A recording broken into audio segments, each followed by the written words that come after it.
आज जो यहाँ पे 132 लोग निकाले गए हैं, उसी के सिलसिले में हमने ये हड़ताल रखी है, क्योंकि हम लोग 11 महीने से ये संघर्ष कर रहे हैं। आईजीएमसी शिमला के 132 आउटसोर्स कर्मचारियों की सेवाएं समाप्त कर दी गई हैं। इसके विरोध में आईजीएमसी परिसर में आउटसोर्स कर्मचारियों ने आज से अनिश्चितकालीन हड़ताल शुरू कर दी है। यानी इस वक्त हिमाचल के सबसे बड़े अस्पताल आईजीएमसी शिमला में 500 से ज्यादा आउटसोर्स कर्मचारी हड़ताल पर हैं।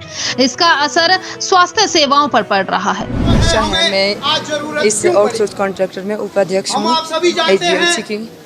आज जो यहाँ पे 132 लोग निकाले गए हैं, उसी के सिलसिले में हमने ये हड़ताल रखी है, क्योंकि हम लोग 11 महीने से ये संघर्ष कर रहे हैं। जब हमें 1 नवंबर 2023 को अपॉइंटमेंट किया था, तो उसके बाद जब भी हम अपनी सेवाएं दे रहे तो हमें हर दूसरे तीसरे महीने यहाँ पे अपने वेतन के लिए खड़ा होना पड़ता है। कभी हम एमएस सर के पास जाते हैं तो कभी हम प्रिंसिपल मैडम के पास जाते हैं। कुछ टाइम तक तो एमएस सर ने ठेकेदारों पे प्रेशराइज करके, जैसे करके यूनियन के संगठन को साथ लेके हम जब जाते थे तो प्रेशराइज होके इन लोगों ने फिर 2-3 महीने बाद हमारा वेतन दिया।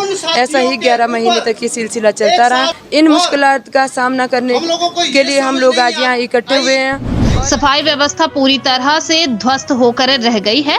अस्पताल के 151 डॉक्टर पहले ही 1 महीने की छुट्टी पर हैं। अब आउटसोर्स कर्मचारी भी हड़ताल पर चले गए हैं। इससे अस्पताल की पूरी व्यवस्था ही गड़बड़ा गई है। मेरा नाम वीरेंद्र लाल और मैं आईजीएमसी कॉन्ट्रैक्ट वर्कर यूनियन का प्रेसिडेंट।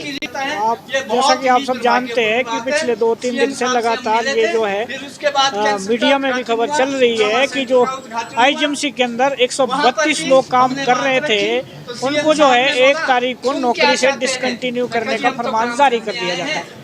मैं आपके माध्यम से बताना चाहता हूँ कि 132 लोग वो लोग हैं जो पिछले 4 साल से यहाँ काम कर रहे थे और इन्होंने कोविड में जैसी परिस्थितियों में लोगों की सेवाएं की है। और कोविड खत्म होने के बाद सितंबर 2024 में ये कोविड खत्म होने के बाद भी जब इनकी सेवाओं को डिसकंटिन्यू कर दिया तो इन्होंने फिर भी वॉलंटियरी जो है इस इंस्टीट्यूशन हॉस्पिटल के अंदर 1-1.5 महीने तक काम किया, बिना किसी वेतन और बिना किसी तनख्वाह के लोगों की सेवा की।